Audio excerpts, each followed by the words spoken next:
Hello, everyone. This is the Easy Allies podcast. I'm your moderator, Kyle Bosman, and joining us this week, Michael Huber. I've waited 10 years to ask you this. Rank Yangus 1 to 10. How much you love him?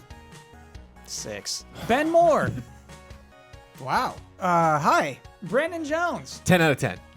For me. Awesome. Yangus. And Good. making this all happen, Ian Hink. I've waited 20 years to ask you this. Rank Crank Yankers. How much do you like the show? 1 to 10. 3. Never heard of That's about right. 7. You're I'll give it a 7 on 7. Crank-Yakers? Puppets, bro. Frasier is 7. Crank-Yakers? Apparently it's coming back. Frasier's a 9. I think I'm Frasier's gonna- like a damn How 10. Frasier's Frasier's 10. I think I'm gonna not go a to 10, like but it's really, really, really good. a Because a 2 10 is like here. I'll Breaking give you Bad, a Battlestar 9. I'll give Galactica. you a kind of, Yeah, nine. exactly.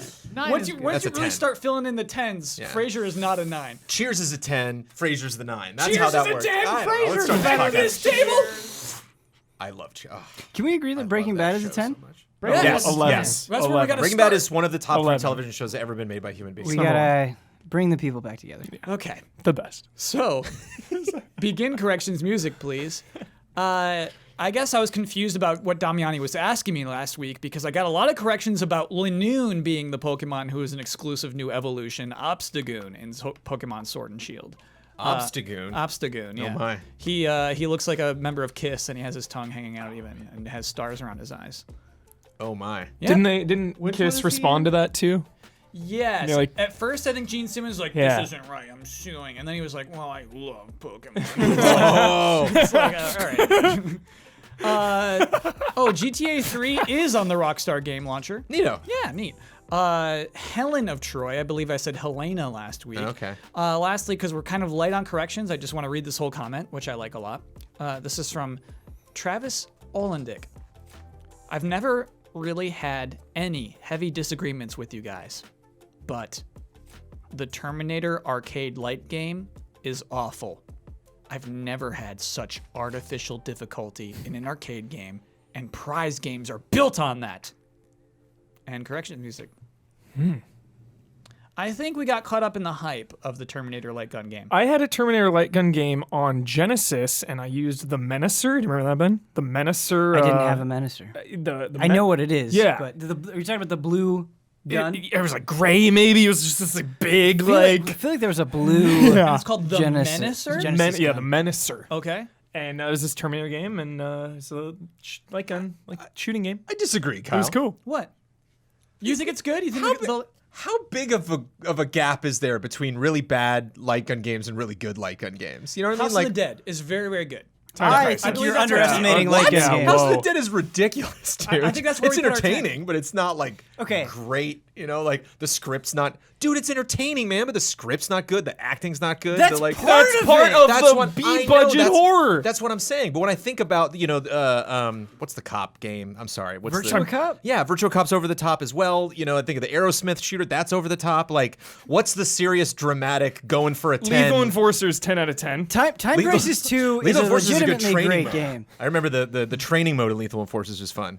What's it like? Little, like they throw balls or So little you're cards out and saying you try to shoot them. you're trying to pass this one by us that all light gun games are the same. Well, I'm saying you said we got too hyped on it, and it's like my expectations are pretty in check whenever I think of any light gun game franchise. It's not like that one light gun series, and we're like, wait, hold on, respect everybody. You know, like we really need to. You know what's pretty sick is Point Blank. Point Blank's a classic. Love it. Point Blank, Time Crisis, House of the Dead, Virtua Cop, Virtua Lethal Cop. Enforcers, those Yeah. top Yeah. 5. Yeah. There's some Western ones in there too that are not bad. So just to be clear, Terminator is not in that top 5. No. Well, he seemed to be criticizing it too because it's like difficult and it's a money guzzler. It's like I've never played any game in this, of any of those franchises that I like, cruised through. Like there's always going to be at some point where like the helicopter comes in and like there goes your health bar. Like Money guzzling Terminator cabinet. Yangus lacked depth to me, Huber. Dude, he changes. Does he change? Yeah, he's just like a hoodlum, like holding people up on a bridge asking for money. And changes immediately. Selfish person. And then is never. This is Dragon Quest. Dragon Quest. Dragon Quest 8. You gotta play 8, Jones. I think you like it. I think you would like it. Okay. It's my favorite. All right, Kyle, 8's still your favorite after 11? Yeah. Oh, okay. let me throw this at you. Yeah. When you're going to steal the treasure for Red, and Yangus has that confession about Yes. his feelings for Red. Yeah. And you gotta get a different perspective on, okay, he's not just this rough and tumble guy who's always doing the same thing. Like he cared for somebody and was trying to impress her and has this moment where he's confessing to you. Yeah. And is like, hey, don't tell anybody, but this is a part of my life. I think of him more as a hapless dope who has no chance with Red. He had no chance being in that dungeon. It was way too high level for him. Kyle, what person on this table hasn't felt that way? Ben the hapless dope. Yes. Relatable. Yeah. He's like, oh, I really crushing on her. It's like, bud, that was dumb. And like, it's still dumb. Poor Yangus, dude. Oh my god. Y'all remember my favorite way to start a podcast? Game announcement. Game announcements. We have a wild one. We have a weird one that I could have not have predicted a week ago. Even hearing that Respawn Entertainment has a new VR game to announce. Sure. They had already said, hey, we got a VR game coming out soon. We're working on it. It's like, okay, no, Titanfall thing? Okay, let's see it. It is not that. It is a Medal of Honor game. So, Medal of Honor Above and Beyond announced for 2020, exclusive to the Oculus platform. Whoa. So, this is still EA publishing. It is the first Medal of Honor game since the failed reboot. Which I played through, and it was failed. Yeah. It was not good. Yeah. So this is kind of nuts, right? This is they're going back to World War II. In the gameplay that's shown, they show actually a lot of like different scenarios. It doesn't seem like it's just you shooting guns at Nazis. It looks like you are like platforming and climbing chains and A lot of it's stationary with the exception of the climbing, so I wonder how movement goes. If it's like, because some shooters like this, especially something adapting from a franchise like that, is like you can do the warp stuff or you can just move if your stomach can handle that. You can just glide through the environment, which can be fun if you can take it. Can you take it? Yeah. So would I you? couldn't originally. That like yeah. Do you have an Oculus headset? Mm-hmm. Oh, cool. Well, we have one. Easy Allies has one, so I nabbed that for Groundhog Day, and I'm playing Vader. the Vader Immortal and other fun stuff. You're playing Vader Immortal? Yeah. Cool. It's a cool spy game that just came out on Oculus, and a third thing that I can't remember. Dang, Jones, you're up on this stuff, dude. And Google Earth always. Ooh, Google Earth just updated. I went to Disneyland, and they were like the Star Wars land in construction was there, and I was like, oh, that wasn't there last time. Nice. Is it to scale? Like you can like walk around? Yeah, it looks really janky up close, but it's if you step back far enough, it's fun. First time I saw Google Earth in VR, it was life-changing. It was Yeah. too crazy, dude. It's neat. You gain a new appreciation for this giant planet, for sure. So VR's cool. Yeah, is this worth Respawn's time? Potentially, it's so tough when you sell VR. It's like when they're showing that they're like, we're trying new things in that video he showed us, and then they're like climbing up a chain. It's like, well, Yeah. that's not Pulling A the new pin out thing. of the grenade with your mouth? Yeah. Yes. climbing things. When I see someone in VR and they're doing this, it's like that is my least favorite anything to do. Blood and Truth, which is on PSVR, had a lot of overhead and stuff, and it's like this sucks. This is just not, especially because PSVR doesn't do a great job with like the periphery. It's really easy for it to lose one of the controllers. So like, I don't want to put these up because when these go up here, my camera can't see it anymore. But This is Oculus, baby. yeah, so it's weird. They kind of talked more shop than showed, I think, in this trailer. Like I like It was a weird trailer because it is a lot of talking. tonally it was kind of up and down, but looked pretty good. The environments look neat. It seems like the right move for this franchise right now because the last Medal of Honor, and I think even the one before that, just weren't that great. So it's like, all right, we're going to dip our toe in, new genre, come out with, kind of reestablish the brand Medal of Honor because this franchise goes way back. Yes. It had a lot of good ones. Allied Assault is one of my favorite games like ever, World War II shooter at least. So, sorry, remind me of the history. Is it Call of Duty and those people go on to make Medal of Honor once they leave Call of Duty behind? I don't know because PS1 had Medal of Honor. Yeah. So it was out. So I think that's how that worked. Okay. And then so they left Medal of Honor to go on and do Call of Duty, and that blew up. And so, I mean, even having Respawn make this game is kind of cool in an interesting way, in a circular way. Yeah. The Medal of Honor reboot stuff, I played all of the Medal of Honor reboot, but I might as well not have. Yeah. I don't remember anything. Like, I remember a was big just the standoff most at the end. generic thing ever. Empty calories. Wow. Yeah, it popcorn. did. It felt like empty calories. And Which so, is like, funny because that was the opposite of their goal. They wanted it to be hardened. They wanted it to be realistic. Yeah, bummer. and I don't know what. If you were saying, hey, we're making a new Medal of Honor, it's like, well, I don't know immediately what that would look like or what the tone would be or where they would go. I know how now. How now? You make the most intense, grittiest World War II game of all time. Ever. Like you look at Call of Duty and you laugh at how like over the top it is. And I know Call of Duty Modern Warfare is trying to do that now with Modern Warfare, getting really realistic, really intense. By the way, did you watch that new trailer? I have not seen that trailer. It's not that. Okay. It is not that. Like, let's just get raw and gritty and like in war, like make this game terrifying to play. And just But gritty doesn't very have intense. to always be action, especially for VR. Exactly. Like Medal of Honor that I remember, or some of the more fun moments was like subterfuge is fun, like pretending to be a Nazi and going behind enemy lines and like trying to learn German and like, you know, your language is only so good, so you can't talk to someone for too long or just like hang out in a room with them because after a while it'd be like, wait a minute, and like you have to get certain badges to show off. Like, Yeah. and like in VR that's really fun, like having, you know, breaking that fourth wall and having Yeah, like what'd a they call Nazi us? like, hey, you, what are you doing? OSS, something specials operations. First game was developed by DreamWorks with story by Spielberg. I remember Spielberg being involved, yeah. And they I love the shout out from Bloodworth for the Frontline soundtrack because the theme they play when they start talking, and that is like, oh, low blow, guys. Like that's a classic. That reminds me of just and really one of the first PS1, PS2 games where like the music really stood out. I just stopped dead in my tracks and was like, that's a really good theme. Like that theme is That theme is good enough that like once the graphics get to a point 10, 20 years from now where they can match like true realism, like that theme will still work. You know, like that's just because it sounds good. It's like crazy that was to me you remember that theme, honestly. That's bizarre to me. yeah, because I think it was on the pause menu or just the startup menu, and it just like really set the tone for living in that world and not just How many first-person shooter themes do you know? well, Halo obviously. Probably huge 5 and- though, right? yeah. Like no more than 5. It's crazy that that's one of the That'd be an interesting exercise. Like I think of playing Allied Assault and doing D-Day, and it was like the most harrowing video game moment of my life. My dad is a big history buff. It was so big that I was like, Dad, you gotta like sit down and watch this. It was Yeah. next level realism and intensity of war. And I just feel like with a lot of war video games, it's just about like shoot, kill. So See, that's funny. You were saying D-Day and Allied Assault. I'm thinking Frontline. Like that's Yeah. where that. Totally. That's the one I remember.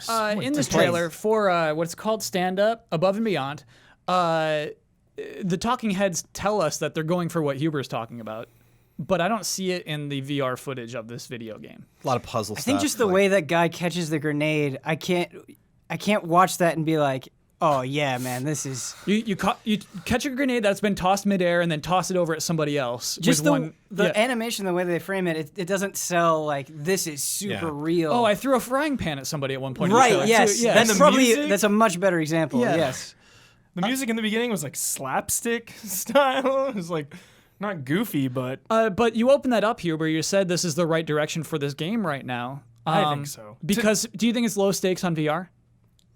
yeah, I'd love to know how many people are working on it. Like, is this like a 20-person thing or like with 100? VR, I have. You I never have know, no right? idea. Is this especially like for like quality control and Yeah. stuff? Like, Does this how many people are indicate involved? Yeah. that Respawn could be working on Medal of Honor in the future, in a I don't want to say bigger capacity, I suppose, but like Michael Giacchino. PlayStation 5, Scarlet, or could we see a Medal of Honor game with Respawn on them? Dude, Yeah.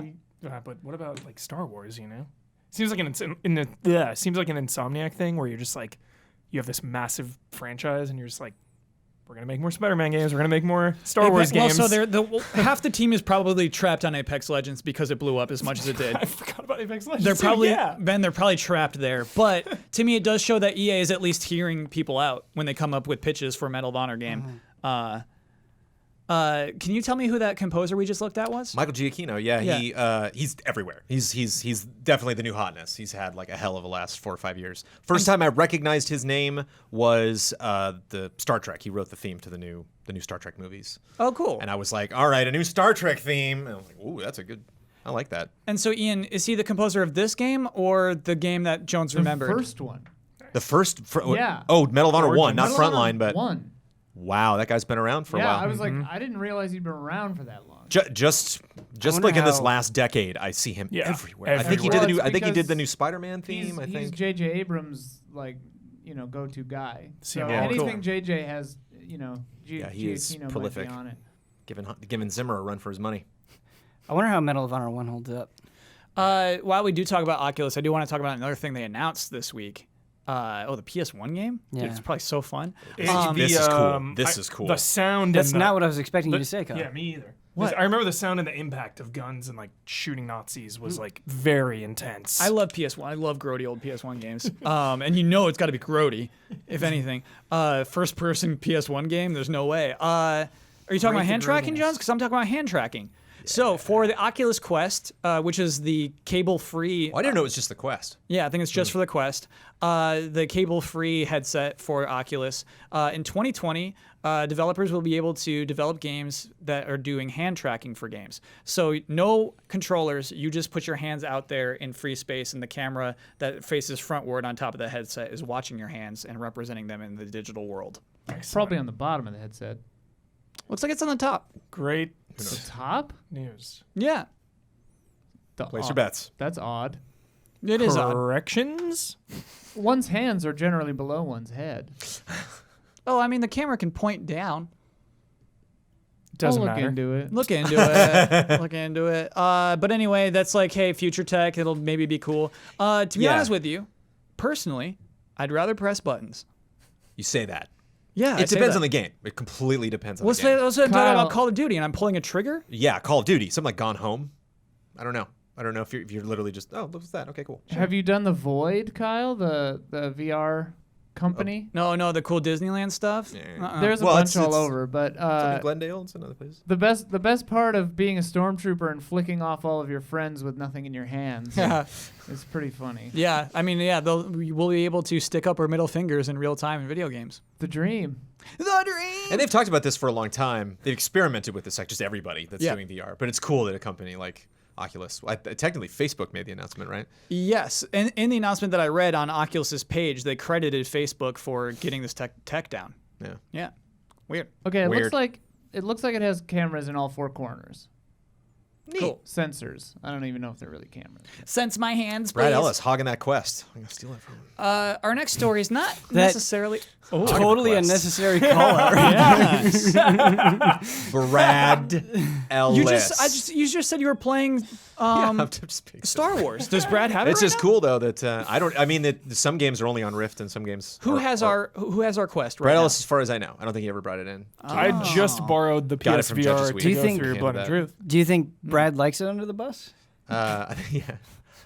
What was that? Wait, so when you're playing Darth Vader, you're playing on a wired headset. On a Rift, yeah. Oh, got Like it. a- got I'm it. not Peasant. complaining at all. Yes. It's just funny. I am curious though to check out Kinda Quest. you're complaining a little Kind of bit. like the hands-free thing. It's that tech. It's fun. Hey, you using that? That's what you got to ask. Hey, buddy, And our are you Rift is using that? even outdated. It's just regular Rift. It's not the S. Yeah, you don't have the So- cool Go controllers. What they're called? We're so behind. Touch? Oculus Touch. Thank you, Oculus Touch. Yep. Touch. And Brad has those with his Quest, I presume. Wait, don't you have the Vive though? It's in the garage, which I'm not. We actually got to move that into Jones the does studio have if a we want to. Vive, which is better than all of Quest, these. Rift. Right, Wow, but the must be PC is not in the nice. garage where the Vive sensors are, and there's nowhere I can hook up the Vive. And it's Oculus getting all these exclusive deals. Yeah. Good luck playing Medal of Honor on your Rift. Sorry, on your Vive. And VR. We should set the Well, Vive you up can in the actually, but streaming that's a whole room. other thing. Nah. There's still no. There's still no VR for Xbox, right? Do you think next year? Right. Think Great next year? question. All right, I need everybody on the panel to answer this question before we move on. Will the next Is this a Xbox friendly wager? have VR? No. I'm curious of opinions. No wagers. No wagers. Not at launch. But you think they'll have like a little port in the back that's like we're still thinking about this? I think so, Okay. dude. I think so. Yeah, Ben. I think so. I'm gonna say no. Ian. Yeah. Safe bet. I don't know. Unless everything else ticks way up. No, I don't think so. And so what's it called? Like the stupid Microsoft View thing, their AR initiative? Yeah. Oh, what was that No.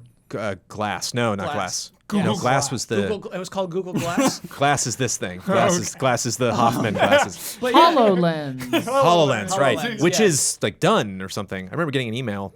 It was like HoloLens is done. It's like $6,000 or something. Or there was like right. some. Yeah. It's not for Yeah, commercial use. right. Yeah, exactly. It's not for you guys, but we got it. Hey, we have a conquer on this. WB Montreal, WB Games Montreal, hasn't tweeted in a long time. Yeah. 4 years. It's been 4 years. They tweeted twice over the last week. There was so Twice, much. you say? There was so much disappointment Yeah. that spit just Spit flew under the table. So on September 22nd, at WB Games MTL tweeted, "We are proud to celebrate Batman's 80th anniversary with the rest of world. During hashtag Batman Day, hashtag Batman 80." And then this video of the bat signal projected onto a side of a building, but then some creepy images interspersed. I missed this tweet. I only saw the second one. Okay, and so a day later, Capture the Night was tweeted. Capture the Night, KNIGHT, slash Cape sur la Nuit, which is Capture the Night in French. And then that had these symbols just flat out there. They were just, you saw them, the 4 symbols, they escalate. It's basically a simple symbol that gets more complicated 3 times, eventually becoming a dragon face. You had something to add to that? And also Scott Snyder, the author of Court of Owls and the new 52 Batman reboot in 11, tweeted it as well, and then that tweet got deleted. Yes. He tweeted, beware the Court of Owls. Yes, he had a hashtag, Beware the Court of Owls. Yes. And so we think these symbols are about the Court of Owls. Yes. Yes. Well, I just Batman theorizing, if it is set within the Arkham universe, I think it'd be great because thematically it all fits, where you have the Court of Owls as the antagonist of this game, but then near the end or as time goes on, Ra's al Ghul comes and just swallows them up and they become the League of Shadows or something, and then that's why they weren't in the later games. And So this will be a prequel again? This will be like Origins? Like a Yeah. sequel to Origins before Asylum? Yeah, that's my theory. Well, I got more info, and I want to run all this by our Batman fans. This is fun. So, it was, when did you do this, Kotaku? It was 2016. Okay. So long. Kotaku reported that WB Montreal was working on a Suicide Squad game, canceled. And then all of their team would then be working on an upcoming Batman game starring Damian Wayne. Damian Wayne, that's right. So, what does that mean? I mean, there was no Damian Wayne in the Arkham Knight game. We didn't even have a baby. And so, we didn't have a baby. We did. I know. Why did it come out like that? You were going to say something else. Why did that come out like that? We didn't have a baby. So That sounded like Twin Peaks language. look, I said it back. Rewind the podcast. Hit me, baby. So, you might not know what we're talking about when we talk about WB Games Montreal, because we're talking about all these Arkham games. It's like, what? Sorry, that's not Rocksteady. Who are these people talking about? So, their first game, do you know what this was? Their first game they developed, Huber? Was it? No, definitely wasn't Blackgate. No, I don't know. Arkham City Armored Edition. In the 2012. For the Wii U? The Wii U version of Arkham City. Did you play Armored Edition? No. No. Who is that big of a fan? Who could do it? Oh, there's got to be. Yeah, there's gotta be somebody out there. That was in their press conference. Oh, it made me so mad that was in their press conference. That was the first sign of oh, this is going to go bad. They were so proud to have that year-old game. They talked about it for a long time. They demonstrated it. They came on stage with the Wii U gamepad. We're like, I'm putting these weapons on. Oh my god. That sucked. Arkham Origins came out in 2013. There's some weird online and mobile games in between, but I didn't know they did this, Huber. The DLC. The DLC, Batgirl, A Matter of Family Yes. DLC for Arkham Knight in 2015. Best DLC, I think. Yeah, of that. incredible. Really? Super short, but really enjoyable the entire time. Is this one in the Watchtower? No, No. it's in an amusement park. Yeah, the circus with Joker and Harley. Cool. Yeah, Yeah. really good. Very satisfying. Yeah. Fun to play Batgirl finally. Really fun environment that you can see right away, and you're like, oh, I'm gonna go. Let's check it all out. Fun to explore. So fun. I think I did play this actually. I think I did play that one. You did with Brad. I was gone. You guys streamed it. Okay, I cool. remember. Cool.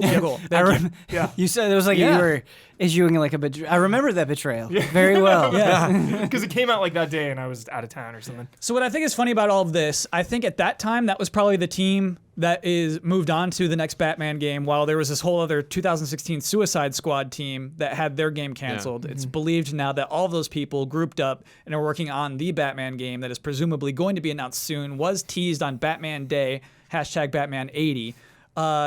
If we're to believe Jason Schreier, it will star Damian Wayne. Does that ruin it for our Batman fans? No.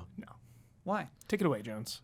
Well, I got my hot take that I know you don't agree with that I've mentioned before, but it's like I had a it was kind of a double-edged sword for me. The Conroy was the Batman when Arkham Asylum came out, because I was like, okay, I love Conroy. I could I could listen to that guy read the phone book. That's not the point. It's just that like I love him so much from that animated series. He's already moved on to other forms of Batman. It's weird to see him as this big roided out like different Batman, and then Gordon comes up and it's like a different Gordon, and then it's like, oh, they got Hamill but nobody else. And so it's this weird kind of bleed over from the animated series. So it's like I would love some new blood. I'd love a new looking Gotham, new cast.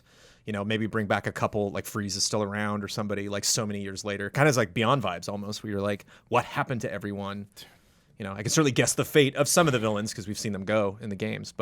And shout out to Origins, which doesn't get a lot of love because it was really easy. There's like a shock gloves or something that just makes super overpowered. Yep. But some of my favorite narrative moments from any of those 4 games, and I always feel hurt for Montreal because like when they packaged like on Epic, they just gave away the Arkham, and they're like the Arkham trilogy. It's like, man, that's gotta suck. Because it was right in the middle, right? It was for that 1 and 2, team. their game, and then 3. Yeah. Where's It's the like the only remaster? Arkham games that matter. It's like, well, it's a bummer. It's Christmas. It's snowy. Like, And it's not bad. yes, there's some narrative moments of that. As a Batman fan, I was like, that was awesome. Like that was just done really well. It was a huge bummer for me because I just finished Arkham Knight this year. We talked about it on Frame Trap, and I was like, well, I want to go and play Origins now. And it's like, oh, man, like, I have it on 360. Like, this is the only way I can play it. Yeah. I mean, or PS3. I don't have that version. But, it would be really nice if it was updated and brought to modern platforms. Is it because Rocksteady's doing their own remasters, and this is just they didn't make this game, so it's kind of up to WB Montreal? Or, like, who really is responsible for making a remaster of Arkham Origins? Who does it fall to? WB Games. Oh, sure. Okay. The Yeah. parent company. Okay. Yes. We gotta get like Capcom doing this because Yeah. they're willing to put Devil May Cry 2 out on its own on Yes. Switch. So, I'm proud of it. So we need to get them out there. Well, then we'll get Arkham Origins out. No shame. Seriously. They are not ashamed of any game. The biggest criticisms when it came out were that it just felt like a holding pattern until Night. Yes. It didn't reinvent anything. It was just more of the same. And that's what so- it was. It was like a late gen game. It's just like, I think there was a lot of this going on at the time too. Like Borderlands, the pre-sequel. Stuff- Assassin's Creed was doing a ton of this stuff. Yes. Like I actually- PSP game, and we're Yeah. I actually think we're experiencing that now a little bit because thinking about that time around the Borderlands pre-sequel time, around that era, I think people just kind of wear down as we reach the end of the generation. They're ready for the big new things. Yeah. And you kind of get those games that are not, the full maybe step forward. And I think you just generally see less enthusiasm for that stuff as people are talking about next gen consoles and all those things. I mean, obviously you still have great anticipation for things like Death Stranding and Last of Us Part 2, but I think as you wind down, people are ready to move on. Totally, that's a good perspective. But they nailed those story beats in Origins so well that I'm excited because Court of Owls is like I love something. I love a storyline that affects Gotham, where like Gotham itself is kind of the centerpiece. Okay, so I don't think I'm alone. I bet a lot of our audience also doesn't know Court of Owls, but hears about them a lot because we're not reading the comic books and we only watch the movies. Here's the best part. Yes. When the new 52 rebooted, Yeah. Court of Owls is the first arc. Okay. You can dive right in. You can buy the graphic novel probably for $10-$20. It's arc 1 Well, like, of the pitch- reboot. pitch 'em up. So what it's is like the Court of a Owls? it's like a What makes them shadowy special? Illuminati organization. Do they have a big boss? that It's they like several. they have okay. it, yeah, a lot they- of people involved. A lot of people. They have the Army of Talons, which is like their hitman ninja style killers that are like genetically A little bit of like gene splicing. Some of them are actually like owl dudes. Okay. I mean, they could go there. Again, it's the Arkham series, so you look at Scarecrow. He's like all Freddy Kruegered out. Like they could really crank up and the it's enemy types. It's great how, again, Jones, you nailed it, how it affects Gotham, and then more so like Batman and the Waynes, how it ties into the Wayne family and stuff. There's And more. it goes against a lot of popular kind of like campy classic Batman, which is that like everyone's a celebrity. Like I'm the Riddler. I'm Two-Face. And like that's what's cool about the Assassins. What's cool about the Court of Owls is they like don't want you to know about them. Sure. They're like, hey, I have an idea. Let's just go kill Batman and not tell anyone about it. And you're like, there we go. Like that's smart. You know. And also one thing, because actually I needed a refresher. Like I just went back and was reading up a lot of that stuff. And like one bit that I forgot that I dig is that they're pissed at Batman's notoriety. That Batman's like, I am the savior. And they're like, we've been here way longer than you or your father or your grandfather. Like we are old money, old Gotham. We're the ones in charge. We're kind of this Illuminati. And so Batman showing up, not only just stopping crime, but just existing and being like, I am the Knight. They're like, we're the Knight. Not get out of here, you bat ear dude. And so it's that kind of like, I don't know. It's like they're kind of out stealthing each other. This is a good sell. I appreciate that. And it's just it's like a gang of people. It's like how you keep seeing villains just be dumb with Batman constantly. Like, I left him in the warehouse and he got away. And like the Court of Owls is just really smart about it. Kind of like Bane. That's why like Bane was a big deal, because it was like a genuine threat. Like Batman was flummoxed. He's like, I don't know what to do. I'm not skilled. Just cut the tubes, dude. Yeah, man. Like they get into the Batcave. Like they hit him where it hurts. It's great. So again with the game, like. There's so many different ways they could take it. There's no more perfect scenario than Court of Owls for a Batman Arkham and just game. going back to Arkham, a game with Arkham at the front is it's been so long. Yeah. For sure, feels like it's been a long time. Yeah, it was basically the beginning of this generation. Just remember, like, it changed my impression of what Unreal Engine is. Yeah, because the old Batman games were Unreal Engine, and they look kind of unreal. They had the Unreal Engine look to it, and I don't have that expression anymore. I don't think there is an Unreal Engine look as much. There kind of is, but it's just a positive thing today. 3 was clunky. Yeah. Contra Rogue Core has an early Unreal Engine 3 look. And they, Knight was the only one. Turtles next week, by the way. Knight's the only one we've gotten this gen. They had to make the roads super big. They had to turn it into like Mario Kart because they had the Batmobile, and so it'd be neat to like get out of here with your Batmobile. Like, not that it wasn't fun, but just don't need to focus on that. Focus on the story. Focus on the characters. Focus on the combat, of course, if you're going after Talons and like assassins. Not even. I was just gonna say, what about a Batwing? Just Batwing flying would be around. I mean, it was like fast travel basically. Like, No, but I mean the like games, fully but controllable. Yeah. Hard, you'd have to- flying Talons and you're I just think because it's Zipping so around. perfect too, because you could be like hunted by them. So you're like flying around the city, and like it's just so many Well, also, isn't opportunities for like a Talon to just like I'm thinking of bust like out of nowhere on a thinking rooftop. like Breath of the Wild too. Just like people just like where they just pop up. talk to an and NPC. Yeah. I was thinking of like Assassin's Creed Odyssey, the bounty system style. even that, totally. Where Wasn't it like Deadshot or something? There's someone in one of the Arkham games who would do that, who would catch you off guard when you're just on some random rooftop. You'd be like, "Oh, you almost got me," and then that would trigger like that story Yes. beat. I can't remember who Yeah. that was. Wasn't Azrael? Yes. You would do, and you would like it was Azrael. Oh, Do you not remember that? I just don't remember specifically who it was. I remember in the beginning of the game, he's up on the top of a rooftop. Yes, dude. Yes. Then you see him on the Ferris wheel is one of them. He's just Yes. standing on the Ferris wheel. There's so many cool Batman opportunities. I think Arkham Knight is Unreal 3 actually. I don't know if that was Unreal 4 yet at the time. Arkham Knight is 4, I believe. Oh, okay, cool. Quick question for Jones. Was it you just played it? Yeah, no, I feel like it was 4. I'm 99% on I'm honestly not sure. I don't What? know. You've had me doubted. Unreal Engine 3 or 4 for Arkham Knight. I think no idea. Okay. You're not upset that this game didn't get revealed, right? You're like mad because I've seen so much like rage out there when really it's just like for me it's just disappointment because we didn't. Oh, that we didn't get in a state of play. Yeah, because it's like I'd love to hear your brand manager take on this. The studio's silent for 4 years. No, I was shut down immediately because I was like, didn't happen. When that last thing went by in state of play, we were like, oh, well, this is obviously going to be Death Stranding, so I guess we're out of luck. And then at the end, I'm like, oh, that's kind of sad. And then I was Unreal 3. What? And I think it was you actually called it. You're like, oh, it was Batman Day. And I'm like, oh, that's why they did that. Yeah, that just did not they popped time up out for well. Batman Day. Again, one of those instances where just, no, I mean, they might not care. I don't know. Like, are people really angry? You see a lot of rage. Like, Dude, people. it's always good to angry always at good to be like, everything. hey, after that announcement, give it a day to gestate, and then that morning, just be like, hey, Sony, have a great state of play. We won't be a part of it, but Is that the responsibility? That is funny. not a responsibility. It's just smart. It's just if you care about that, they might not care. WB might be like, ha ha ha, like everyone's freaking out about it. Yeah. Huber, Even what- if they're freaking what out good was or it- freaking out bad. What was it that Resident Evil did when everyone was like, "It's the anniversary! It's the anniversary!" was like the finger they or kept like the something. teasing stuff. It was like this Oh, year. or the God. year They before. posted just like an finger. image of like a desk, and there was like a a couple objects on the desk, and you were just like sleuthing hard. Yeah. That And whole everyone finger thought it was fiasco. going to be something, and it was nothing. Yeah. It is tricky to be social media sometimes where, you just want to engage with your audience, but they just assume you have the hugest cool secret to drop right now. Yeah. Man, it's funny. Anytime Ed Boon tweets anything, Yes. it's just like, where is this character, Ed Boon? Where is it? Like, and it's just like, there's so many replies that are different characters, and it's like everything.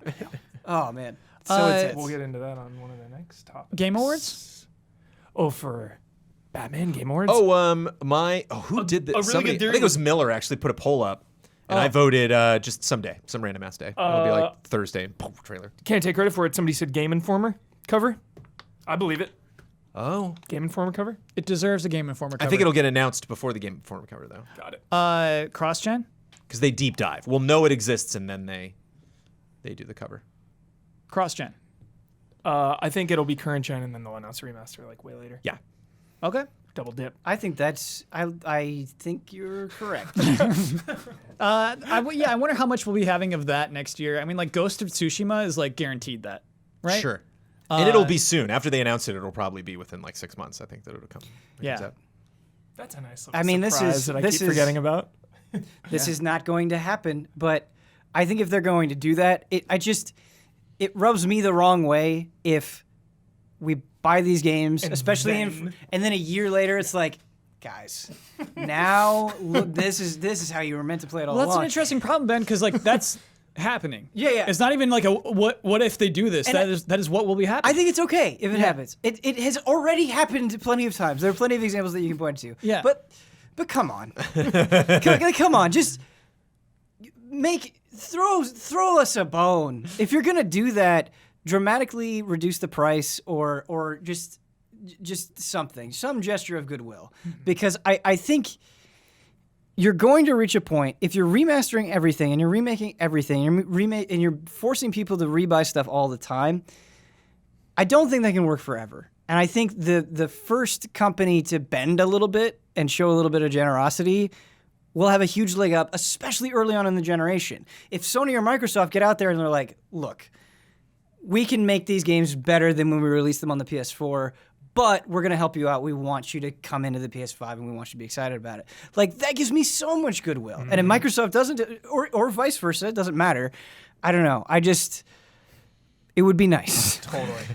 I've always wanted that, like with Nintendo and stuff back in the day, of just like, hey, I own this game, let me just get it on this system for like half price or They kind of had something lightly like that with the Wii U and the Virtual Console, where it's like, okay, you bought this on Wii, you can get it for $1 on Wii U. Oh yeah. And obviously So that's cool. not the same thing as exactly what we're talking about, but I'm saying that kind of mentality I think is good. Oh, it sounds like it's podcast halftime. The following are the official sponsors of Easy Allies for the month of September. Hogue Law, business law firm. Whether you're starting a business at level 1, stuck fighting the dreaded fundraising boss, or finally cashing out with a well-earned high score, you need a good business lawyer at your side, or at least that Good Business Lawyer's YouTube and podcast series, Virtual Legality. This week in Virtual Legality, Hogue discusses Steam being ordered to allow resale of its games in France, the Switch Lite and renewed Joy-Con drift claims, Sony's direct sales initiative, Star Wars, and more. Check it out at youtube.com/HOEG Law or on your favorite podcast service. Beaten Down Brian. L. Fanis. Our gifted sponsor is SOS Children's Villages. Children are at the heart of everything SOS Children's Villages does, regardless of where they are in the world. SOS Children's Villages is the largest non-governmental organization dedicated to the long-term care of orphaned and abandoned children across the globe. For more information and to donate, the link is in the description. Car Keys Express. If you need a replacement car key or a remote, check out carkeysexpress.com/store. Use the coupon code EZA at checkout for free shipping and 10% off of your order. They are proud sponsors of Easy Allies. And our mega sponsor, ViewSonic. It goes without saying that gaming relies on fast reaction times, and if you're often finding yourself on the losing end of those nail-biting standoffs, the problem might not be your performance, it might be your monitors. With ViewSonic Elite's expansive line of gaming monitors, users are delivered the performance modern gaming requires. Take the 24-inch XG240R. With its blazing fast 144Hz refresh rate and 1 millisecond response time, you'll experience the hyper-responsiveness of esports pros. And with the XG240R's fully customizable RGB backlighting, users can sync to partnered hardware to illuminate their gaming atmosphere. Learn more about ViewSonic Elite by visiting viewsonic.com/elite. And for giveaways and updates, follow at ViewSonic Gaming on social media. All of these links are available in the description. Thank you to our sponsors.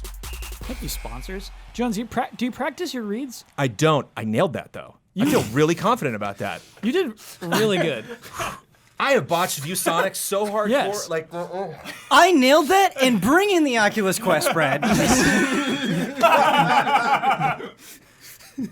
Jones, you know, Did you hear that, Brad? Did you hear that? Brad's Twitter timeline now is just gonna be like, yo, where's that Oculus? It's probably in the library. You know, it's like it's just waiting Jones, there. I handed it to you. I probably took it home and forgot about it. It's in my car. We do this every week, right? It's easy to zone out if I'm listening to Jones do podcast halftime every week. I was engaged, dude. Thanks. You know what you hit? Partnered hardware. How do you not trip your tongue up on that thing, dude? And I noticed do it next week. The way he said ViewSonic. Yes. Like, check the tape. I did, yeah, That yeah, it was- ViewSonic delivery. I did do that. And you know what else? Hitting that T in elite. Like, man, elite. Whoa. Man. What a read. I don't think there's been a read that is more deserving of Oculus Quest. What is this podcast about? It's about The Last of Us Part 2. Yes. Cool boy. So, The Last of I Us only want to talk about Last of Us forever. Last of Us Part 2 had a big trailer on Tuesday for in the end, the tail end of the state of play. It's like, hey, here's a new trailer. The only reason for that state of play. The only reason for it, Hey, Rise looked pretty cool. Humanity. yeah, I mean, Oh yeah, humanity and People Horizon. jumping around. hey, those games look cool. Those could have just been trailers. At the same time, there was a press event. The game was shown to people like Michael Huber, industry icons, How dare you? just to play the game for 3 hours, right? Yep. Was there a demonstration as well? A little bit, little presentation. Sure. Kind of like 5 Did 10 they tell minutes. you to stop? Did somebody come over and tap you on the shoulder and go, I got to pull you out? Or were you No. like, I'm done? You put I the controller down? was so immersed in, because it's 2 parts, so there's a clean break. You know, you finish part 1, back to the menu. Part 2, I was so just immersed in it that when like part 2 ended, I was just like, huh? What? Where? Oh. Like, I had to set the controller down myself, Jones, because I was so emotionally and physically exhausted from what I had played. Yeah. It's like, I'm done. Yeah, like, take it away. Dude. That's pretty. I'm not even kidding. I sat there like this for like 5 minutes when I was done. Then someone came over and was like, hey, you can, if you want to go get some refreshments or something, you're more than welcome. You know, We have some tissues if you need to cry. and I'm like, I was like, I need a few more minutes. Wow. But wait, did you reach the end of the demo? Yeah, finish the demo. Oh, okay. It was just, we talked about it in the thing. It was just a big combat part, and it was really just took a lot out of me. So there's a preview up for this game for Last of Us Part 2. Check that out on Easy Allies. But the reason we're bringing it up on this podcast, we don't just talk about any old game that has a press event. I need a juicy headline. Yeah. Juicy headline for Last of Us Part 2, you're not doing enough. What else you got? Yeah. It doesn't have a multiplayer mode. Yeah.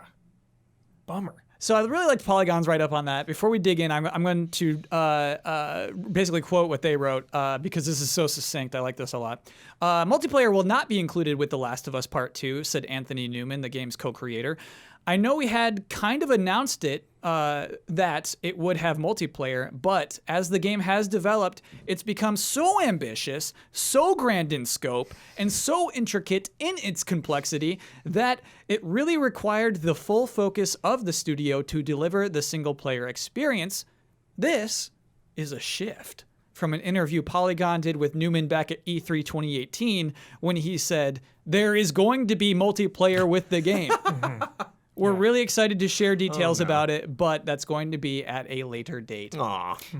Yeah. So something happened over this last year. Whoops. Shouldn't have done that.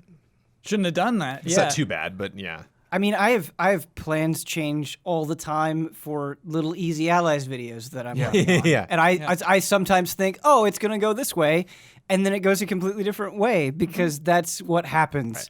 Yeah. And so I get it, but I don't think it's a gotcha moment. Maybe when he said that, he truly believed it, and things changed. Oh, I'm certain he did. And so that's what I want to talk about, Ben, is that when do you announce that it changed? When do you say we're not doing it? Do you wait until their big press day that's like, okay, now we can talk a lot more about the game? Totally. That's exactly what you do. I mean, from a cold marketing perspective, that's what you do. Really? I don't think. Yeah, because that way it's a little bit muted, right? You're getting, and you're seeing it happen in real time. You're getting all of these absolutely glowing previews on The Last of Us 2. Oh man, this game physically shook me, and also there's no multiplayer, right? If you just come out with there's no multiplayer, and that's the only thing people are focusing on, I think that looks a lot worse. Everyone seems to nod. It seems to confirm that. Yeah, it's this disappoints me on many ways. It's like I'm disappointed there's no multiplayer, of course, but like I'm disappointed that that's the headline. That's what we're talking about. Not what this game has, not what it's doing, not all this. It's just all this backlash of like, well, it doesn't have multiplayer. It's not going to have it. Okay. It bums me out that it takes away from what the game does have. So Huber, I want to talk about it though in the general realm of video games because I don't think it has to be a negative conversation. I think Uncharted 2 had a multiplayer mode because of Gears of War, because of Halo, because it just had to be that kind of game. That's how games were at that time. Like everything was tacking up. Spec Ops: The Line had a fucking multiplayer mode on Yes. it. It did? Yes. Whoa. Yes. Which is so anti there's a reason you don't remember it. Whoa. Yeah. And so I see this as like finally like shedding that. Yeah. Finally shedding that tradition. Yeah. I don't know. Based on wait. Huber's response to Last of Us multiplayer and just Which is seeing fun. the outpour. We played it, yeah. Right. I don't think it's like it's shedding it. I don't know. I think they really care about it. I don't. I think they were working on it. I think Naughty Dog doesn't have unlimited money and unlimited time, and video games don't come out of a magic factory box. Like, punch it in, here's your game. It's like people are working on this, giving their lives to it, giving everything they have. So much money, I bet, has been thrown at this game, and it's like, what do we do? Do we sacrifice parts of this to make this multiplayer? Probably, maybe it went to a vote on the team. Like, we don't know. Maybe I think God of War and Spider-Man happened. Yeah. And that I think it was that happened? simple. I think it was that. It was that era of the PS4, and they were like, "Oh, stop! Wait, we don't have They were to? like, We don't have to do We that? really don't need to do this 'Cause it's a if lot of anything, work, right? it might hurt review scores if it's not perceived well, or it doesn't really work great that weekend that the game launches, or whatever dumb reason. It's like, why would we risk that if we know this other part is going to be nailed so hard? Also, Like best on the console, good, like. Also, like, I wonder, this is speculative, but I wonder if, because they got grief for crunch, and like Naughty Dog is like a famously crunchy company. I wonder if taking people off multiplayer and onto the main game will help alleviate that for the whole crew. I wonder. And I think of what this game could be, or what it maybe will be, right? It's like when this comes out, single player story, aside from if they do like a Left Behind style DLC, like that'll be that.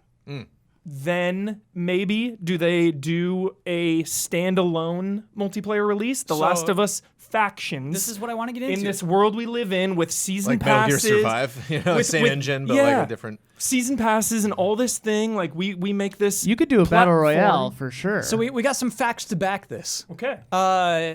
Well, maybe not facts, but Anthony hiring Newman, this people. co-director, Polygon actually brought this up toward the end of their article, is that, they're hiring. They're hiring for multiplayer. And so there are people at Naughty Dog who are working on multiplayer. And I don't want to disparage Last of Us 2 multiplayer. I don't want to disparage Uncharted multiplayer. Oh, so good.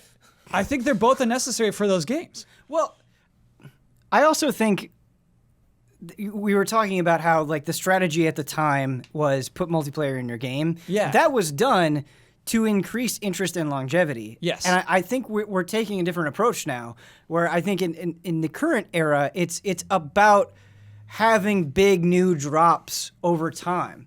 So to keep interest in your game, because the Last of Us is going to be a game that when you play it, you talk about how great the story is and blah, blah, blah, and there might be like Last of Us 1, there might be one big single-player DLC. But then if you separate the multiplayer and you make that its own release, that's another little bomb that you can drop, which keeps interest and keeps sales and in the conversation and all of that stuff. Maybe the multiplayer comes out with that PS5 remastered version or something. It also helps potentially even like Game of the Year conversations, because notoriously games that come out early in the year don't tend to fare as well as things that come out right before people have those deliberations. And so it's a good way to remind people. That is beautiful. It's coming. So here's what I do think, though. We know somebody at Naughty Dog's working on a multiplayer game. I don't want it to be Last of Us. I don't want it to be Uncharted. Dude, Last of Us Factions is so good.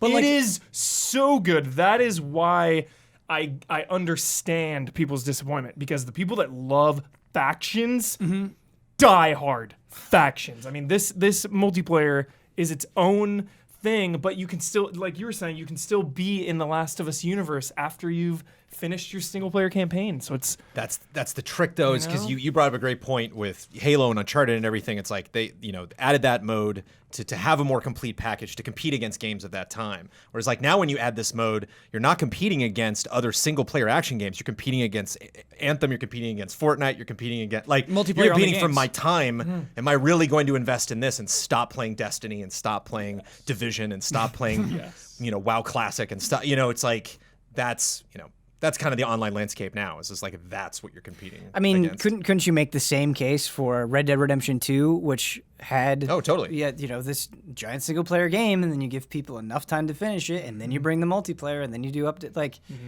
there's precedence for that working, and based on the response from Huber and enough people out there, like if Last of Us 1 multiplayer was that good, think about like an entire separate effort and what they could pump into that and expand from there, especially if they have goodwill going into the separate thing. And I'm positive about this. Again, it's a little disappointing on multiplayer. That's fine, but like the stakes are high with Last of Us Part 2. Like it's really hard to have higher stakes than this game coming out. You're continuing on what many consider one of the greatest games of all time. The story, a lot of people just love the way it ends and love the way it is. One of the greats. One of the greats. Like just such a high stakes release. It's like no distractions. Yes. And I'm not calling multiplayer a distraction. That's not a shot at multiplayer. It's just like, we are all in on this story and game right now. It's developing two different games.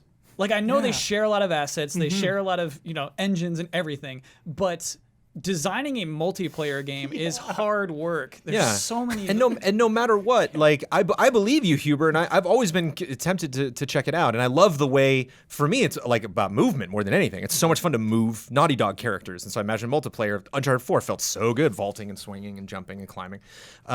It's just. It's like I would so much rather. It's not going to be as good as that single player campaign. It just can't be. It's like it's gonna find its audience. It's gonna hold its own. But like that is what that team is the best at. And so do the thing that you're the best at. To really make that package great at launch, and then you can. I'm gonna keep do it later. Drawing inappropriate analogies, comparisons. So let's say Halo Infinite comes out with just a story mode. We will tear it apart. That would be extremely disappointing. If they said, hey, we were going to do multiplayer, but we're not anymore. It's just a single player game. That would be extremely odd. Yeah. Yes. Whoa. It just wouldn't work that way. Maybe even Gears, right? If Gears said like, hey, we're just doing a campaign with our next game, no multiplayer anymore. Here, Last of Us is getting away with it right now. because And I need the panel to explain why. Because like I don't want to come off rude, but like I won't judge it at the everyone, but us. How much do we really care about any of those stories? Oh, of Halo and Gears. Do we Gears. really care? I mean, I think that's the point that I was going to bring up, Hubert, is I enjoy the Halo story, but I like care about the Last of Us story. And I think people roll their eyes at it, but there are interactions between those characters that are going for subtlety, that are trying to speak to something deeper. Like just the performances, the writing, the world that they present.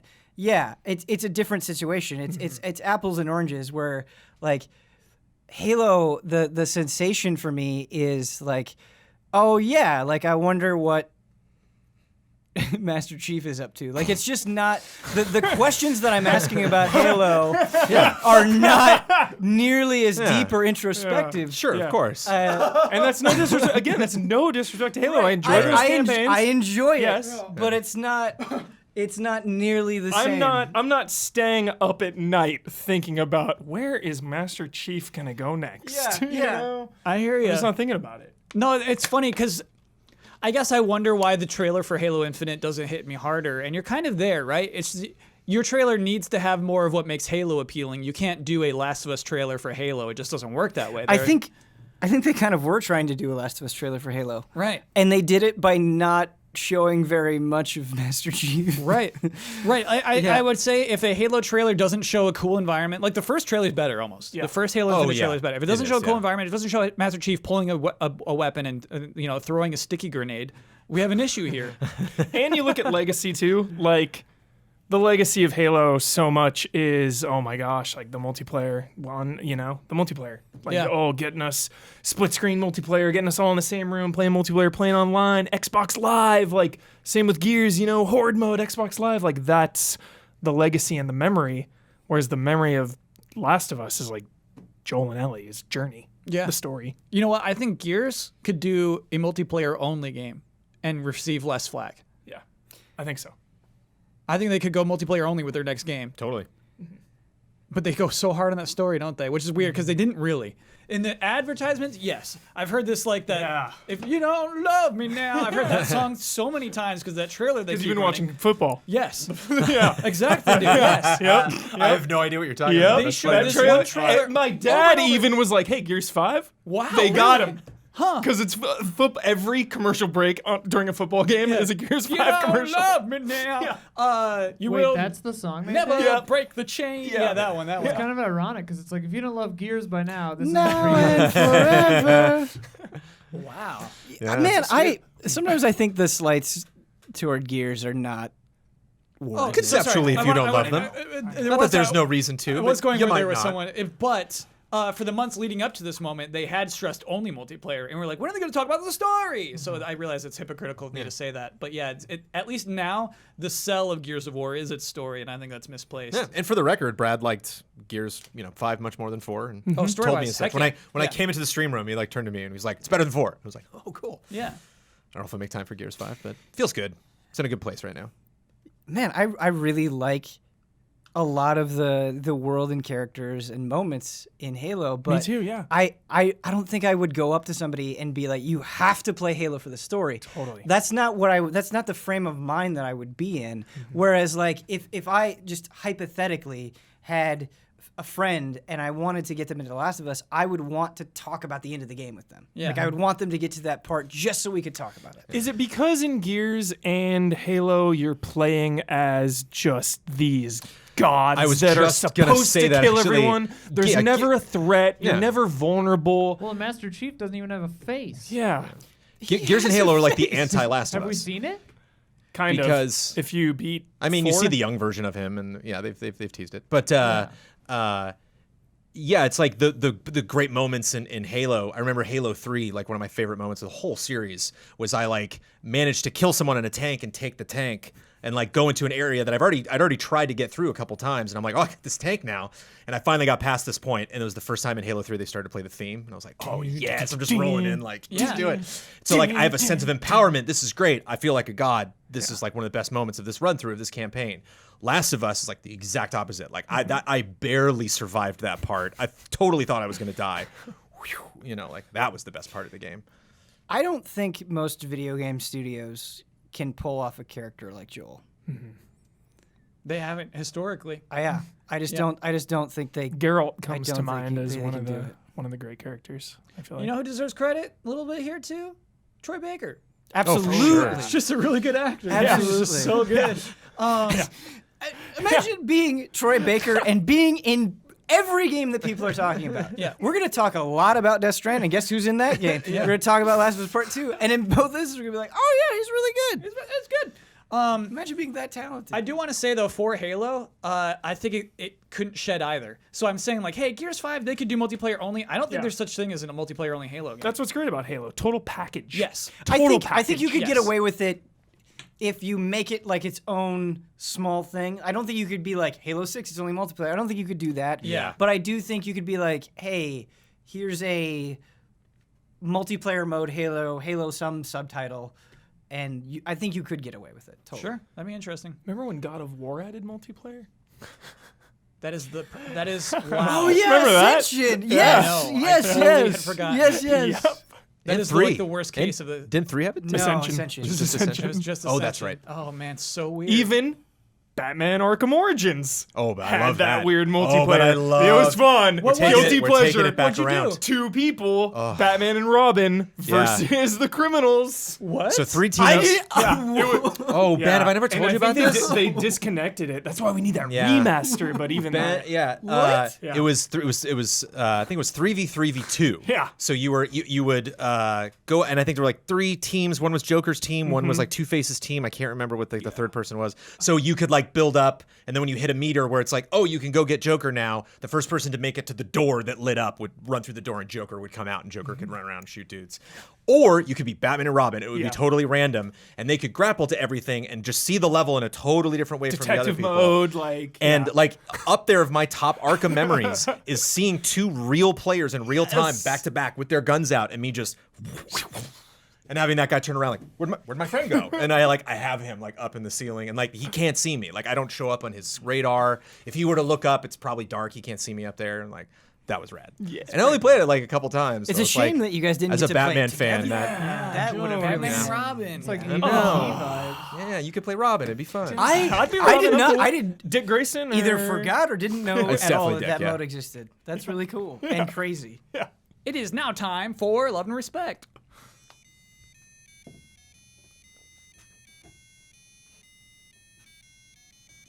Love and respect. Let's play a quick game. This one, I think Huber's about to crush this single-handedly. Ooh. Here we go. It's from Keegan Green. Okay. Hey, Al, I've got a quick game for you. Are these indie games or WWE finishers? Yeah, Hubert, this is on you, man. It was like indie games. This sounds like you guys would have I was the like, edge. yeah, I was like, if you've seen indie games, I think I could. Then the WWE finish. I was like, oh, I see why you said Hubert. Yeah, Ian like raised in his chair a little bit, and then sat right back down. Code of Silence. Indie game. That's a finisher. Yeah, that's. Do you know Carmella? I should stop. Carmella, dude? Do you know I Carmella? should stop. Yeah. I should stop. Code of Silence. That's totally an indie game, right? Like we've played that. Yeah. Right? You know what I mean? I was like, I'm sure I've seen that on Steam.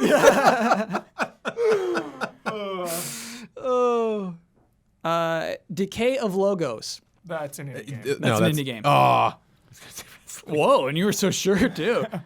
Headspun. Indie game. That's an indie game. Cool. Paradox Soul. Indie game. Wrestling move. Wrestling move. That's an indie game. Okay. Is Huber gonna be good at this? Dang. End of Days. That's a finishing move. From whom? End of days. Like that's like Baron Corbin. It's Baron Corbin. Baron Corbin is the worst. The worst. Where's Brad, dude? No, like anytime Baron Corbin shows up, Brad is just like, ugh. Wow. Trouble in Paradise. That is a finishing finisher. Kofi Kingston. Yes. Yes. You knew it too, Jones? No, I didn't know it, but I Oh, mean, okay, that was all like right. my guess. End of Heartache. Indie game. Indie game. That's a finisher. What? I was too slow. I was gonna say finisher. Do you know Roderick Strong? Isn't that a? I know of him. I haven't watched in like a year and a half. Isn't that the name of that Yeah. Kill Switch Engage album? End of Heartache. I'm serious. Is it? That might not be the name of the Let us album. know, Kill Switch Engage. Yeah, I We think know you're listening.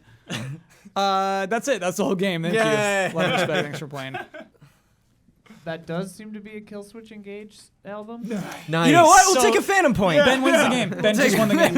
Yeah, that was fun. Ooh, you know what? It's a little spicy. Let's do it. Let's talk about this.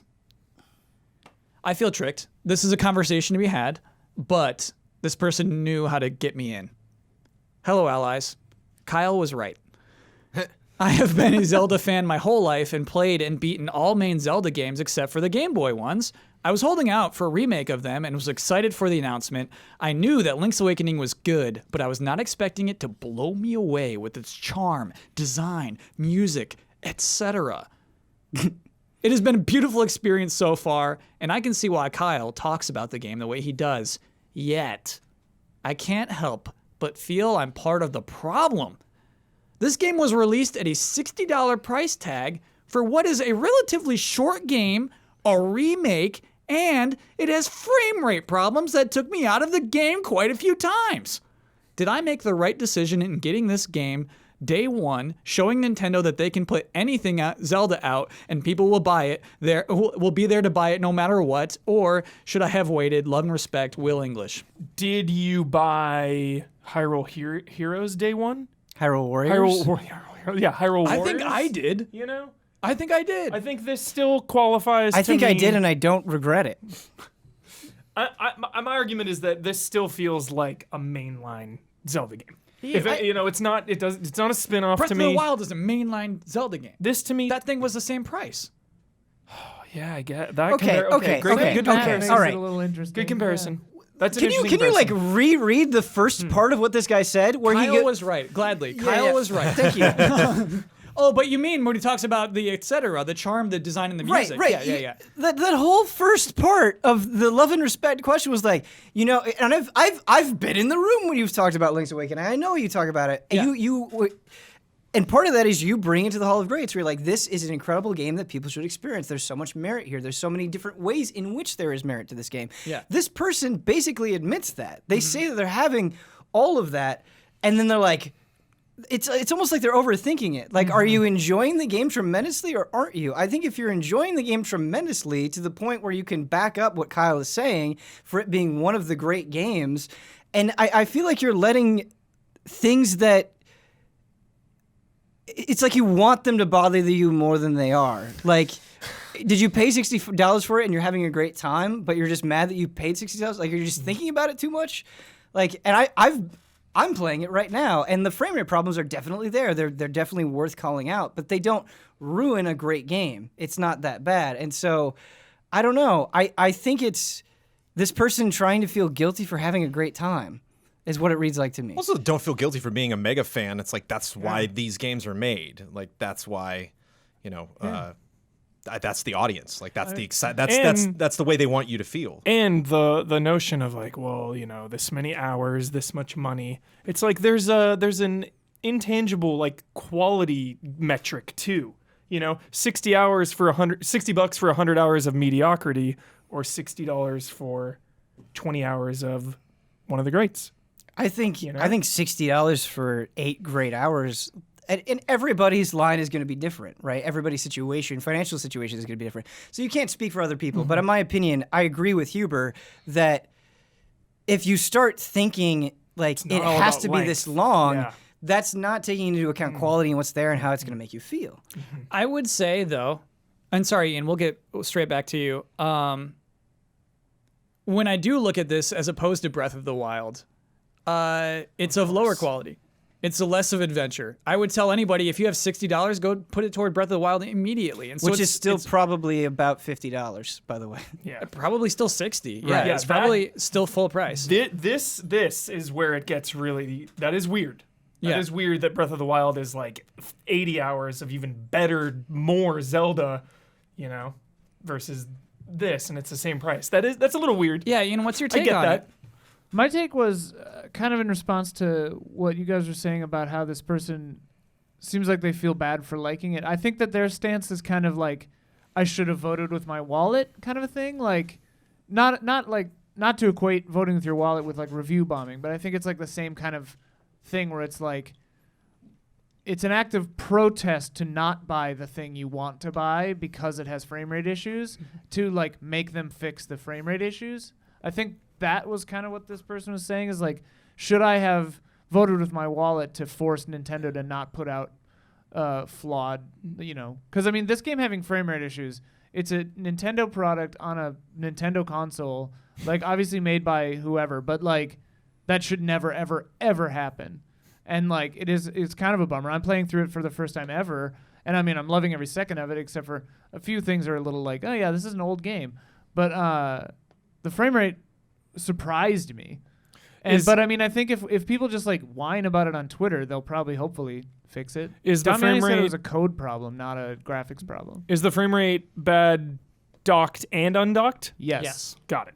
I haven't. I definitely I put my Switch in my dock at home for the first time in probably 7 months to see if this thing had frame rate issues. Yeah. And it did. Yeah. So I mean, Breath of the Wild has frame rate issues. yes. Yeah, Like- and it's also ignoring the Yeah. the value did we metric forget about that? of hearing that tune again, seeing the character models again, like revisiting an old version of a Zelda game compared to Breath of the Wild. Like these games are drastic. You play Breath of the Wild and wow, I can just climb up that thing. But there are things that Link's Awakening is doing that Breath of the Wild is not. Like it is more focused. It is like it is equally satisfying for me to play something like Breath of the Wild and get lost, and play something like Link's Awakening and know exactly what I'm doing. Like literally just ping pong between like this quest giver sends me there, the owl comes in and goes, go there, and I go, thanks, owl. I don't have a lot of time to play games. I appreciate just kind of going through this. I am 100% getting my money's worth for just my time with Link's Kyle, Awakening. Plus, this one has the Chalice dungeons or whatever. Like, Nice. Yeah, a little bit of added bonus value, but I want to talk about that though. Yeah. Where two different things. Okay. Comparing it to Breath of the Wild, I think if you do that, if you go, well, anything that has the Zelda name on it has to be as ambitious in scope and offer as much value as it does if it's coming out at the same price point. I don't think that's possible in a timely fashion. Like, think about how long it took just to make Breath of the Wild, even how long it's taking to make Breath of the Wild 2, and people want remade Zelda games. They're willing to play them. I think for a lot of people, the Legend of Zelda series has given them enough value that they feel comfortable paying $60 for it. And I think Nintendo is banging out, and this is just true, Nintendo games don't go down in sale because people want to pay for them. I'm not saying it's ideal or that they shouldn't ever come down, but from Nintendo's perspective, if they think, hey, we're offering this much value and people are willing to pay for it, why wouldn't they do that? And so I'm just saying that this is not just a Zelda thing. This is a Nintendo thing. This is Nintendo's whole philosophy. And so I think that if you want to vote for your wallet and that's a personal decision you want to make, I respect that and I see where you're coming from. But that isn't going to change anything, I don't think. I think just systematically, like, it is how Nintendo views themselves as a company. It's not just Zelda. It's not just the Switch. It is just their outlook on how they produce games.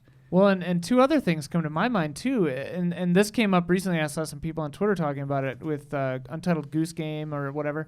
And, like, because Untitled Goose Game, we beat in a single stream. It was like 2.5 hours, whatever it was. And I had a blast, And it cost, a little more than the price of a movie ticket, which is how I used to money to time metric of, like $15 for 2 hours of entertainment is a movie. So whatever. But, like, and the other thing is I saw an article about this recently, and I'm not an economist or a video game company, but, like, video games have cost about $60 in America for 20, however long, 10, 15 years.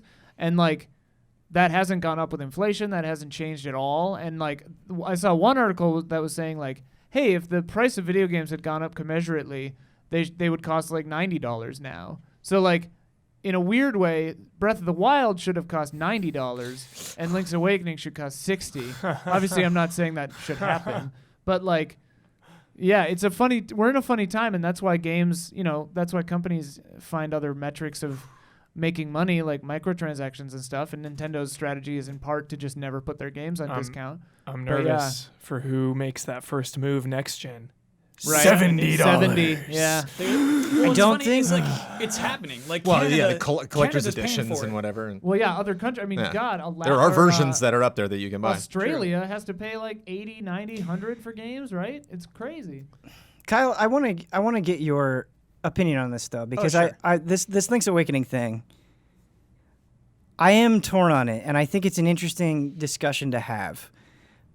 What do you think? Okay, so my real true opinion is that when you're buying something like this, you have to accept that this is the cost of it. So what sucks is, I got like Spyro remastered and for $40, and there's 3 cool Spyro games entirely remastered, right? When you compare it to Link's Awakening, it just doesn't make sense, which is one game remastered that was smaller than any of those Spyro games. So direct comparison doesn't work, but Nintendo in charging $60 for this is counting on fewer people buying this than Breath of the Wild. That's the calculation they've made. And so they know this game has a smaller audience, and that's why it's $60. And so when you buy this for $60, that is simply the cost that it was for Nintendo to rationalize it. And so that's how you have to rationalize it personally, is like, oh, that is just what this game costs to exist. Do you think people's memories of Link's Awakening prevent them from really thinking about the price? Ben, I can say that personally, I did not spend $60 on this game, despite loving Link's Awakening. Right, but that was because, and I think that brings in another factor to it, you did not like the way that it looked. Oh, sure, yeah, that should be said. Right. Yeah. So if you did like the way that it looked, Wait, you didn't buy would you Yeah. would you pay $60 for it, or would that original version If be it's a enough for Link's Awakening remake that is in my imagination, I would spend $120 on it. Wait, you have you? Well, not. now we gotta know it's in your you have, imagination. Yeah. you have not played this new Link's Awakening. And you won't. I won't, no. It's so quaint. What in the world? You know what? It was. What? I was thinking about it. I ended up getting the Genesis. That was like the same day. I got the Genesis instead. Nice, dude. Yeah. Really cool, but Yeah. What are you gonna play on that thing? You're not gonna play his new Zelda game? Nah, dude. You're not going to play that Genesis either. I had a really fun night. I'll Right. like pick it up from time to time. That night was worth it to me. I felt like I was living a life. Did you play Streets of Rage 2? No, we streamed that. Okay. I played just a bunch of like weird fantasy games, man. Just so many games with swords and shields. I was like, I love all of these. You start one, and it's ugly, it's stupid, and it's like, wow, this is fun. Did you play more of that Gynax Dragon game? Elisa Dragon? Alicia's Dragon. Oh no, no, because You're just I got my lightning fill all of over your Alicia's place? Dragon. Okay. Yeah, That game is Alicia's great. Dragoon. I can, Nice. Yeah. I can maybe relate to this. What? Are you not playing the new Link's Awakening because you don't want it to taint and interfere with the original? He doesn't want to like it. I don't know if I'd be that sentimental. Okay. I don't. Because mean, I could see that. I get that. Outside of visually, though, it's so one-to-one. It's the exact same game. Yeah. It's also, but it is unprecedented. Like they don't remake Zelda games that often. Like we got Ocarina of Time and Majora's Mask on 3DS. Twilight Princess. Wind Waker. Wind Waker. They do it a lot, actually. Those are remasters. Like Wind Waker on This is a remake. on Wii looked nothing I like. guess it's- was This like is a whoa. Like if you put the remaster, two yeah. together, it would be like night and Sure. day. Yeah, one is black and white and pixelated, and the other one is. I do think Not to mention the gap in time. I do you know, think that's Wind been- Waker to Wind Waker HD is Sure. pretty substantial, but Yeah, yes, you're fair. yes. And I think this sucks, super brand manager thing to say, just putting that disclaimer out there. But the difference between Spyro and this is like popularity. You know, it's just it's a Spyro's stronger not as big brand. of a franchise as Zelda. So I think Sony making the decision to push that out there in the effort to kind of test Spyro's popularity. Same thing with Crash. Like, how many can we make a new Crash? Can we make should we do Crash Team Racing? Yeah. And where with this, it's like I don't think this is then going to spawn other types of games. This is its own unique thing. You don't think they'll keep doing the other Game Boy games? I That'd be really wouldn't cool. count on it. Yeah, I don't know. Sure. I think this is a special project. I think if you know a lot about Nintendo, you can recognize like we might not get something like this again. This is a unique thing. Yeah. And that uniqueness like sadly does have a price tag to it. I think enough. Brandon's totally right. Like the big Z comes with a big price. I mean, Sure. the closest analog I think about is how egregiously overpriced all of those buggy Square Enix remakes are. Like Yeah, they used to a be phone super game Oh, and for mobile. $20. Oh, and mobile too, Yeah, all that like stuff. what? And- Yeah. It's crazy. I would sell my car to buy Resident Evil 3 remake right now. Well, Yeah, I get let's it. go. I get it. dude. I think Yep. I think you could actually use Resident Evil 2 remake as an argument in favor against That's Link's a $60 Awakening. game. That. Sure. Yeah. But Is it's there- so like it's like a new game. Well, right, It but really that- is. man. Right, Yeah, but that's what yeah. I'm trying to say. Yeah. That's our 10. Is That's they, where we start at. They, Yeah, they yeah. took that opportunity to Yeah. really. Like playing Yeah, Link's Final Awakening, Fantasy. playing Link's Awakening for the first time right now, having never played it in my life and loving every second of it, it should have been $40. Like, pretty much straight. It's up. I'm a comparable couple to the hours fir- into yeah. Link's Awakening. The writing is already better than RE2.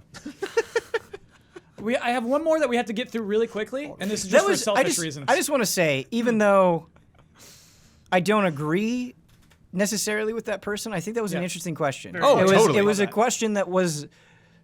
I liked it. It was a Oh, thinker. and we're just nonstop with praise for this beautiful game Yeah. that has a great art style. Yes. Link's But Awakening. it's nice I like to it. throw Better- a couple speed bumps Better out there. writing than you overgrown son of a bitch. Yeah. It's not. It's not. It's not better writing. Really quick, because I was in this exact same scenario earlier this week when I saw it on the store. Hi, allies. As of this week, Star Wars Jedi Knight 2 Jedi Outcast is playable on PlayStation 4 and Switch.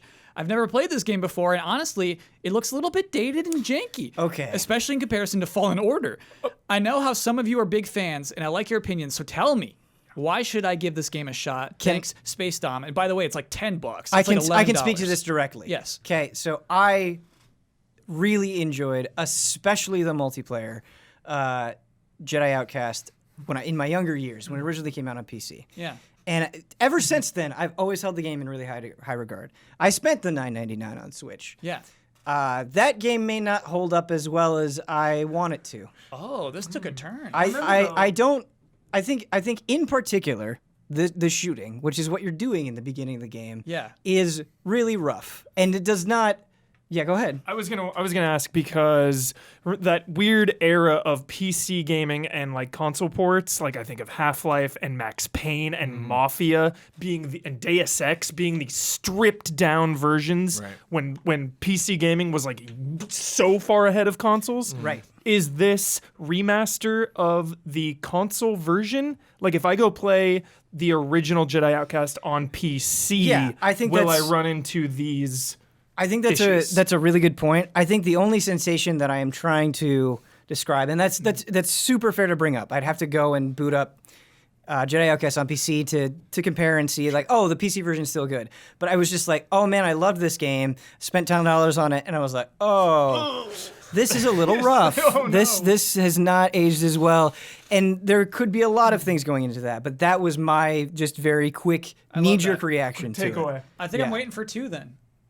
For Academy. Academy. Yeah. I think I'm just waiting for Because Academy. the Yeah, first one Academy's was Dark story Forces, is right? really forgettable. Outcast has some Yeah. fun cameos. Kyle Katarn is a great character. Fun history if you want to like. Kyle If you're Katarn's just jumping performance into Outcast, read up on him and what he went through. I can remember the to get to this mouth. point. When him talking looks like really weird, just like Yeah. I was like, yeah. That's gonna be the same on any There- platform. and I think there are things to speak more about the quality of it. I think there were things in Jedi Outcast that I was encountering immediately in the first level where I was like, oh really? Like you're going forward and you just open a door and there are just like 3 stormtroopers standing there, and it's like, okay, this is a little monster closety, feels a little rough. Yeah. I don't know. I don't know. did you get the lightsaber yet? Because it takes No, I haven't long. gotten. No. I just it was kind of that experience, Hubert, where I was like, oh man, I'm gonna try this out. I'm really curious. Yeah. And then being like, oh, and then playing for a while, and then being like, no, I'm good. Yep. Oh crap! But it was just $10. The right price, right, for what that Right. game Yeah. is. Yeah. Time for Hollow Knight bets. is 15. If you're looking for a game, Code Vein will be released on Friday, September 27th. Same day as this podcast. How many hairstyles? Oh, we didn't do that one. Because Ben had played this already. He has a really good idea of how many hairstyles there are. We had to come Yeah. up with one. Yeah. So what is the Twitch viewer differential between the highest viewed Souls game, Sekiro counts, Bloodborne counts, and Code Vein at this point next week? I misinterpreted the bet. I thought it was like in total. So like the big number overall. Oh, no. Yeah, so I messed up. It's not too late to change, Ben. You could just go first. What is the differential? What will be mean- the difference between the highest viewed Souls game and Code Vein? like live Okay. at that moment. So Yeah. I put 19K because I thought it was between the two games. I'm Yeah. going to say 9K.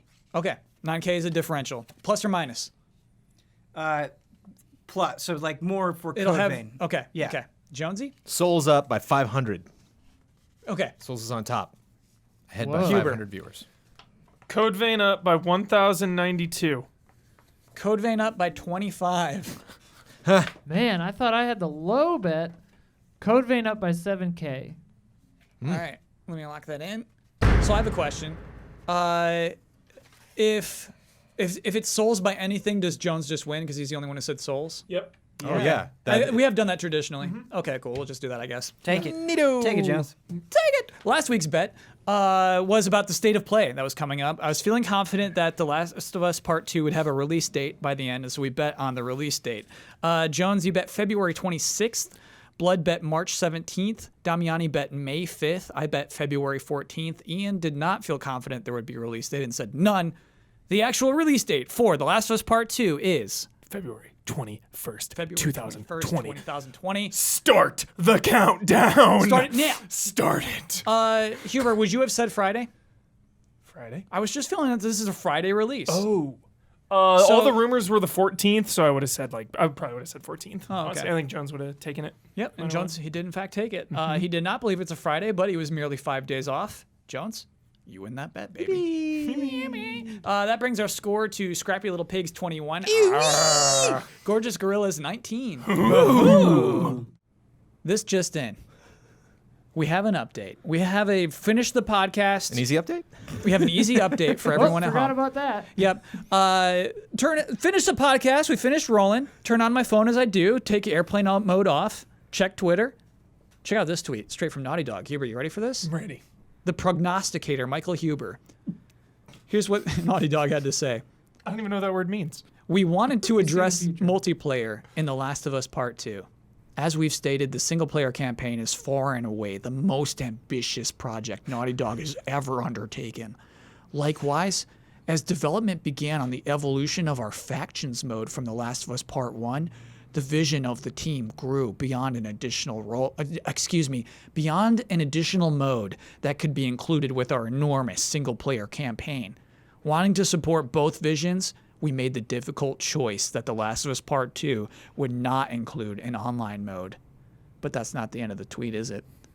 However, you will eventually experience the fruits of our team's online ambition, but not as part of The Last of Us Part 2.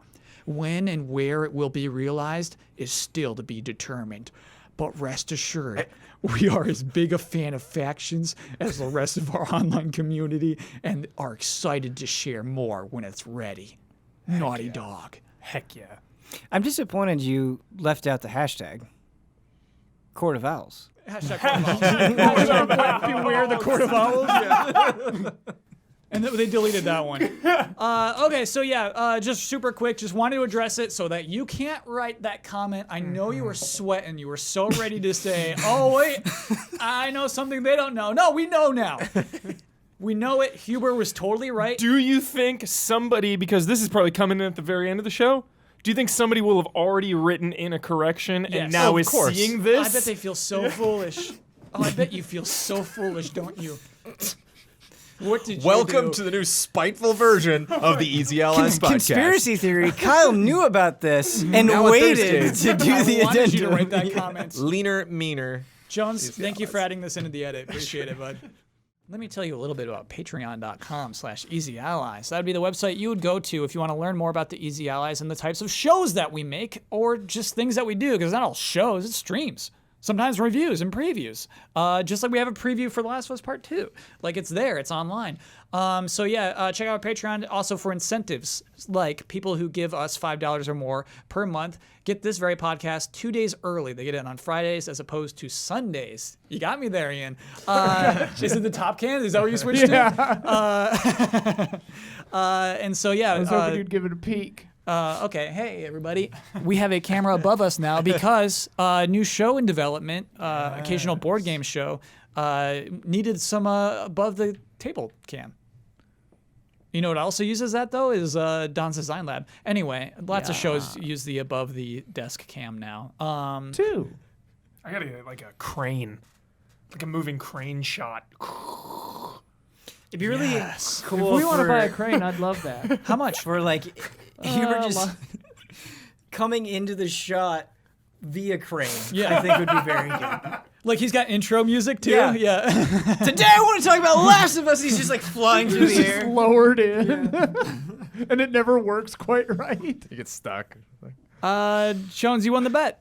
You get the responsibility to share your Twitter handle with the world. You get to promote any Easy Eyes video you would like to promote. You get the final word on anything you disagreed with, want to reiterate, or just popped in your head. And you get to sign off with your trademark sign off. It's tough because I was like, oh, video, I'll talk about Last of Us. And then you brought it up. And I was like, oh, I'll talk about Design Lab. And you brought up Design Lab. Check out Silver Squad. This is 5 episodes deep of Kyle and I playing Pokemon Silver, me playing it for the very first time, playing it live. There has not been an episode of this that has not been just like edge of my seat, heart palpitations. Yeah, like, man. There's very dramatic things happening in the show. 'Cause we don't let you can't grind. write. I mean, it's all live. It's insane. The one rule is no grinding, and so Jones really right. has to really stress himself out throughout this Dude, game. that it probably is killing Jones. It's killing him, nail yes. biting. Yes. Nail biting. I'm like, what? I got no types? All right. But you've done a lot. You've done the lion's share of the work. I know. My Croconaw would be 64 by now if I had played by myself. I'd be like, what, 4th gym? Yeah. All right, my level 90 Croconaw, let's do it. I gotta know types. But you work really hard on that stream. I just want to say thanks, Kyle, for putting that together because I enjoy that so much. Like Thursday start, and I'm like, oh, the first thing I do in the studio is gonna be so much fun. I'm strolling and play this Pokemon game. Yeah. You can follow me at Trailer Jones. RE2 doesn't have a good script. It doesn't. It's a riveting action game. I love these characters. It is gorgeous. The music is so good. The sound is so good. The world is so amazing, and it just it just does it. Doesn't stick the landing in terms of actually believing that these characters are doing the things that they're doing.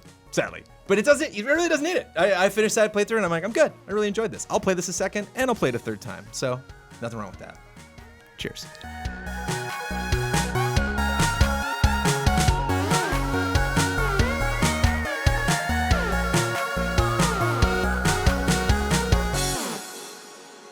What I'm not a humongous fan of is Final Fantasy VII. What I am a huge fan of is marketing campaigns. Sexy.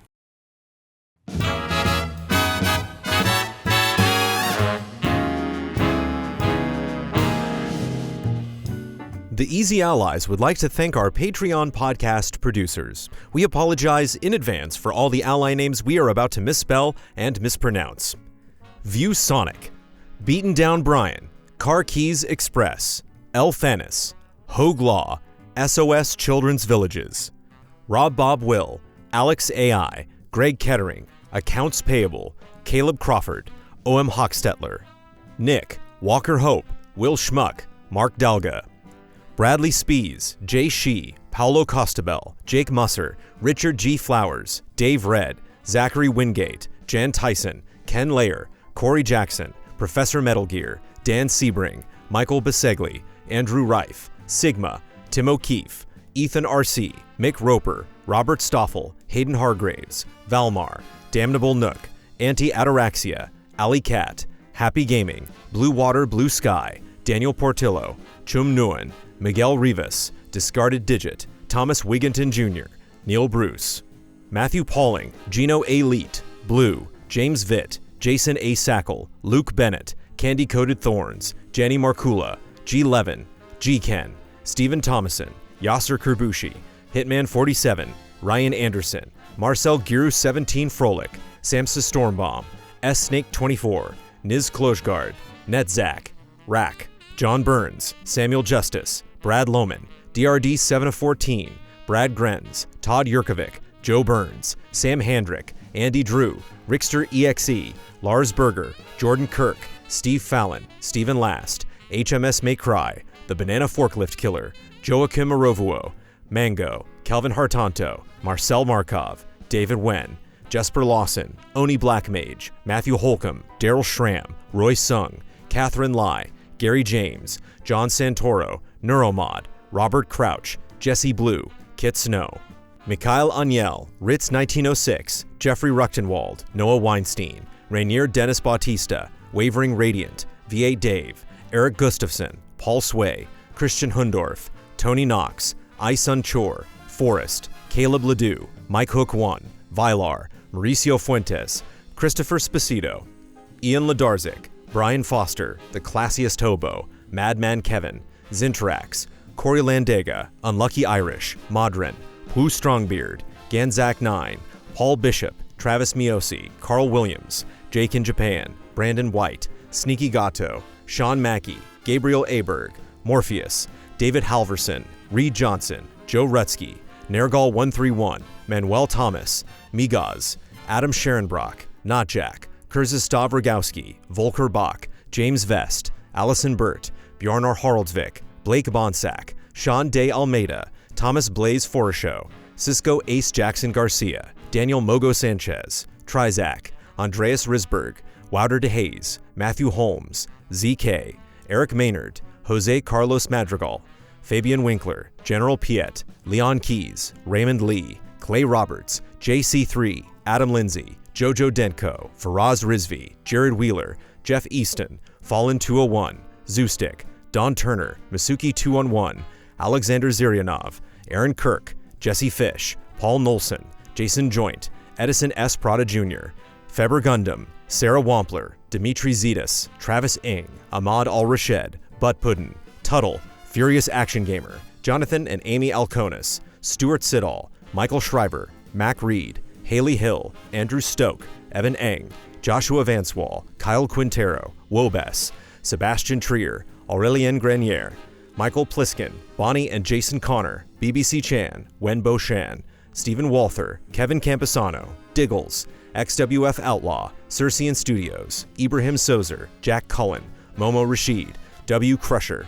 Rickard Enbaum, Michael Clendenan, Bread Roll Art, Sean German Efficiency Clinton, Lee Young, Timo Yeager, Lindsay Wells, Eddie Reisner, Chase Caldwell, Christopher Godden, Paulkin Stirs and Stirs, Barry, Mikey Mizek Novak, Joey Din, Luca Martini, Gon Kef, Kelvin, Adam Henry, Beautiful Kai, Sean Rowe, Caffeine Rage, David Kennedy, Strikeout NZ, Michael Lay, Mike Calvi, Bard 91, Anthony Daniel Galvin, Daniel Wong, Hadi Ali, Jameson Anderson, Vincent Foliat, Hutchitron, Ahab, Neobear, Matthew Migler, Santiago Carrillo, Alex Glass, Junya Motomura, Mylene LaPearl Vanass, Ryan Ponder, Delisi, Tim Stroffman, Mither Strongbeard, Nycrypt, Linecrown 19, Mons Anderson, Ivan Skogheim, Jay Aldiar, Empty Morgue, Tom Masterman, Sam Sorensen, Awesome Express, Matt Ferguson, Vishal Singh, Helen Y., Felipe Aguilera, William Heaney, Krista Lundmark, Tim Mann, David Erdy, Chris the Pianist, Michelle Nubb, Michael Stevens, Sandra and Richard Acero, Andrew Smith, William Haman, Pablo Rodriguez, Matthew Colomb, Jordan Phillips, Philip Klarskov Jensen, Sun Pham, David Amaro, Alex Monaco, Arthur Henrique Chenaglia, Zach Kaczynski, Jameson Lapine, Nuno Amaral, David Boyarsky, Rahiv Maharaj, Ryan Wagner, Pete Cerny, Joachim Wiederberg, Travis Gikowski, Christopher Santos, Egg Stravaganza, Gali Gutierrez, Chris LaRue, The Fatty Show, Jason Shields, Sood Almasafer, Stephen Cassell, Remy Loisel, Michael Kozachenko, Michael Bologna, Pete Shoemaker, Repus Edud, Irvin De La Torre, Cyberboa, Christoph Fatui, Azazel Valkyrie, Jeffrey Murillo, Mazrim Tame, Liam Ahern, Crediar, Jesse Vitelli, A Pack of Puppies, Mr. Anarchy, V. Cura Ray, Tristan Howard, Jason I,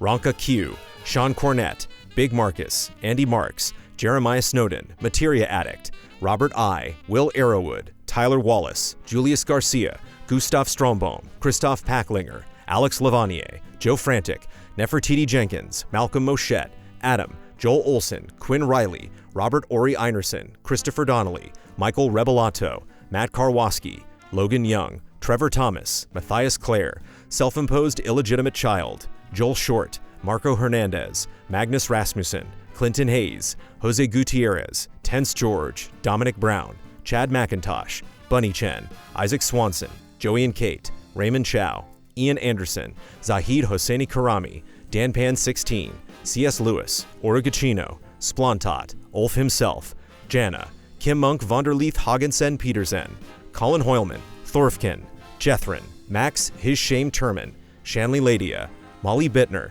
Rerun, Linson Wu, Luis Ibarra, Philip Higdon, Spencer Stevens, Megadet, Russell Bateman, BM5, Daniel Fuchs, Ivan Ponce, Jay Potter, Christopher A. Butler, Richard Johnston, Sean Essen, Sebastian Urban, Matt Ford, Alec Church, Culinary Stud, Michael Yao.